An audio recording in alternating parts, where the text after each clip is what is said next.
Te voy a contar una historia. Esta es la sonrisa de un loco.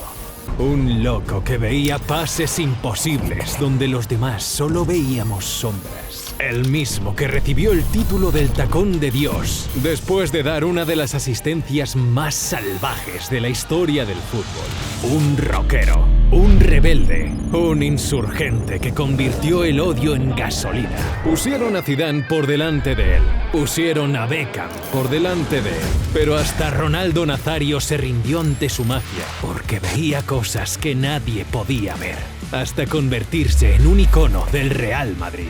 Dicen que solo hemos visto el 40% de lo que pudo haber sido. Pero ese 40%, chico, ese 40% nos hizo sonreír como enamorados. Y de ahora en adelante lo recordarás como el nuevo héroe de FC 25, preparado para llevar su locura a tus rivales en Ultimate Team. Ponte cómodo porque vas a conocer al mayor loco del pase del fútbol, Guti.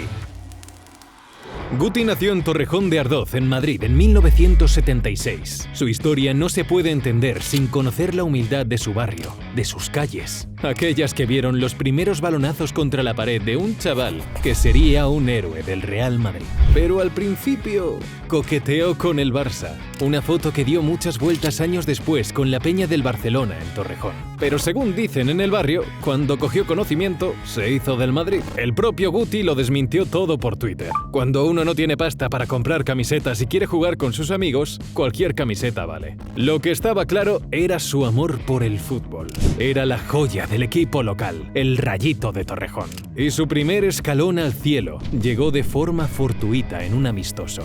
El Rayito de Torrejón fue a la ciudad deportiva del Real Madrid a jugar un amistoso de categorías inferiores. Y aquello fue tal escándalo que el entrenador del Real Madrid no esperó ni a terminar el partido. En el descanso, se fue a pedir que Guti jugase con el Madrid en la segunda parte para probarlo directamente.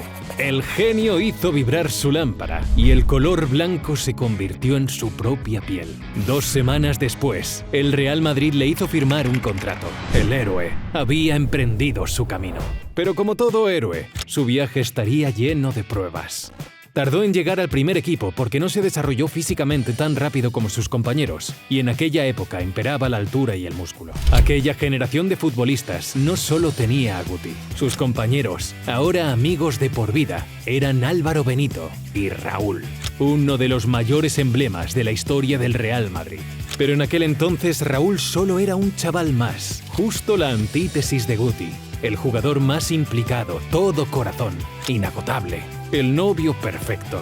Nuestro Guti era el tío al que le gustaba el rock, el que te tiraba una porra y te daba una colleja, el novio que no querían, pero en el que todos se fijaban. Álvaro Benito cuenta que en su primer entrenamiento cuando fichó por la cantera del Madrid, jugaron un partido 11 contra 11. Según él, allí la gente volaba, pero había un chaval, rubito, bajito, que se regateaba prácticamente a todos. La gente no ha visto ni el 40% de lo que era Guti, con una manera de ver las líneas de pase, de regatear, que no he vuelto a ver, ni creo que vuelva a ver, cuenta Álvaro. El día de su debut tenía las horas contadas y llegó en la temporada 95-96 con Jorge Valdano como entrenador del Real Madrid. Guti saltó al Santiago Bernabéu para unirse a Raúl y Álvaro Benito, que ocupaban el hueco de las bajas en ataque. La cantera funcionó como un reloj. Álvaro hizo un gol y Raúl otros 2. Y el Madrid ganó por 4-1 al Sevilla. Con 19 años, Guti ya había cruzado el umbral del héroe, pero el suyo iba a ser un camino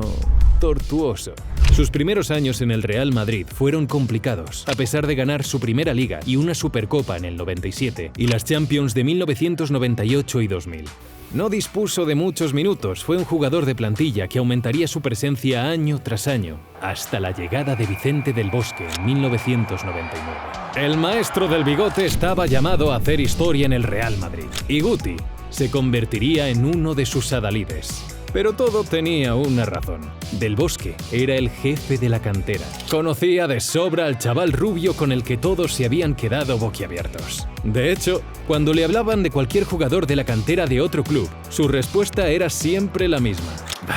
es mejor, Guti. En la primera temporada de Del Bosque, al mando del Madrid, ganaron la Champions frente al Valencia, pero Guti se perdió la final y el cierre de la temporada por un edema óseo. Partido tras partido, los aficionados del club se fueron enamorando de su elegancia, su visión de juego y sus brillantes detalles técnicos, que lo convertían, como decía Álvaro, en uno de los jugadores mágicos de su generación. Y para muestra, 2 títulos. Fue campeón sub-18 y sub-21 de Europa con las categorías inferiores de la selección española. Con Del Bosque, Guti encontró a un entrenador que quería darle oportunidades. Aunque no lo llevase de la mano como Valdano hizo con Raúl, empezó a jugar más de 40 partidos por temporada como titular en la parte ofensiva del centro del campo. Su primera etapa no fue tanto del último pase, sino del penúltimo. Construía y repartía juego, dejando siempre la sensación latente de que un día ese chico rubio explotaría definitivamente. En el 2000 salió a la luz la bomba del verano, como lo tituló el diario AS. Un informe secreto filtrado del director deportivo del Real Madrid, Pirri, sobre los jugadores del club. Y esto es lo que dijo sobre Guti. Agárrate. Tiene condiciones técnicas para triunfar, pero su comportamiento no es propio de un jugador del Real Madrid. Si hubiera una buena oferta, debemos estudiarla. Todos conocemos a ese chaval con un talento descomunal, pero un carácter volátil que zancadilleaba su desarrollo. Pues ese era Guti. Pero también fue el chaval que, por muchos golpes que quisieran darle, se levantó temporada tras temporada por el club por el que le latía el corazón. Y el informe acabó en la papelera. En la segunda temporada con Del Bosque, Morientes sufrió una lesión y Guti, siempre sacrificado por muchas lenguas que lo criticaran, adelantó su posición para sustituirlo. ¿El resultado? 18 goles, el mayor registro en su carrera en una temporada, para un jugador que prefería las mieles de la asistencia, como aquel hat-trick que clavó al Villarreal en 2001 y que acabó con el roquero de Torrejón llamando paletos a sus aficionados después de ser constantemente insultado. Guti firmó una temporada espectacular y también gracias a su rendimiento, el Real Madrid ganó la Liga y la Supercopa, las segundas en la vitrina del mago de Torrejón. Empezó a coger confianza, a sentir el cariño de la grada, del entrenador y de sus compañeros. La continuidad es imprescindible para cualquier jugador. Y justo entonces, en el despertar de su talento, fue apartado de la titularidad para dejar hueco al fichaje galáctico de Florentino, Zinedine Zidane.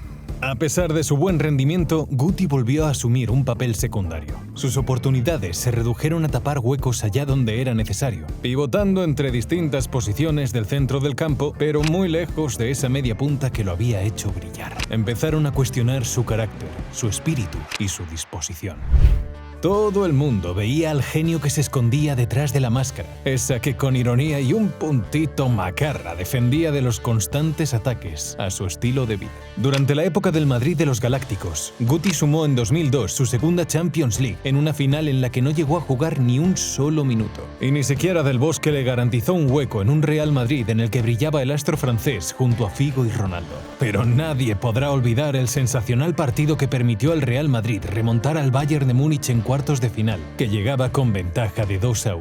La falta de minutos se tradujo en irregularidad, pero también en parte de su encanto. Guti era el antihéroe, tan del Real Madrid como un aficionado que coge su remera para ir en metro al Santiago Bernabéu, pero extremadamente súbito. Su chulería estaba en su juego. Un partido podía ser un 3, pero al siguiente podía ser un 9.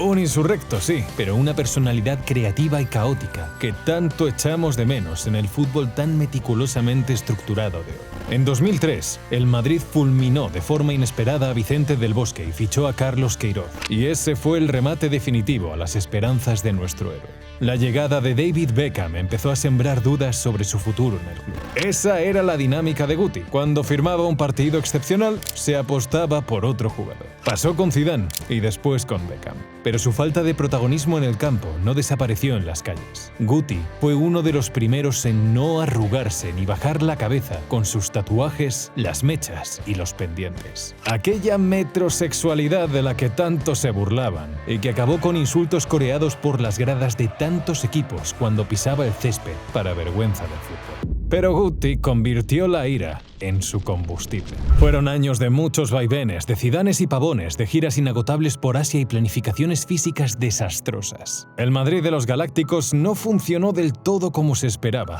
pero Guti nos dejó asistencias increíbles para el recuerdo, como aquel pase de tacón al mismo Zizou. Con la retirada de Zidane en 2006, Guti volvió a asumir galones en la media punta y como uno de los capitanes del club. Esa fue su realidad.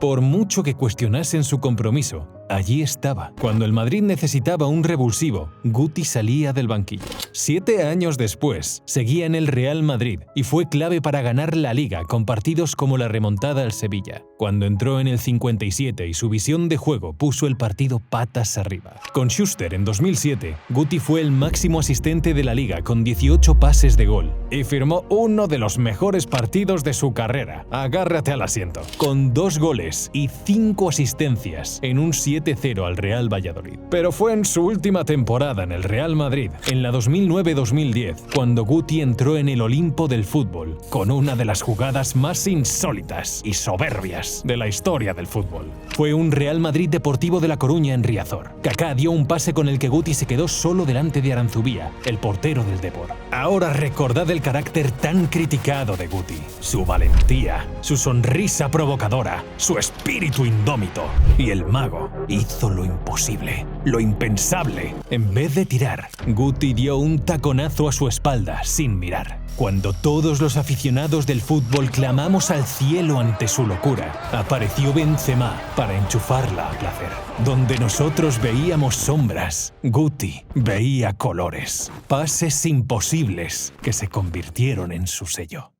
Se fue del Real Madrid en 2010 para firmar sus últimos años en el Beşiktaş turco. Guti fue un talento descomunal, encapsulado en una mente caótica que también puso la definición a su fútbol. Tuvo muchos admiradores y muchos detractores. Pero el día que alzó la mano para decir adiós, el Santiago Bernabéu se inclinó para despedir a ese genio que cuando quería hacía cumplir sus deseos. Porque Guti funcionaba ante el dolor. Cuando el partido estaba ganado, perdía el apetito. Pero si su equipo estaba perdiendo, ahí sí, mister, saca a Guti. Que piten, que insulten, que jalen y que canten. El héroe devolvería el odio con una sonrisa esférica, mirando a los ojos de cada rival. Su carácter, su rebeldía, su desparpajo y esa eterna sonrisa retadora se convirtieron en la bandera de su poesía. Una poesía que recitaba en cada partido, libre y mágica como su idilio con el pase imposible. Y que ahora vivirá enmarcada eternamente en FC25, en la nueva entrega de la mejor saga de videojuegos del fútbol. Héroe o villano, una de las figuras más destacadas del fútbol español. Alcen sus jarras. Él es Don José María Gutiérrez. ¡Guti!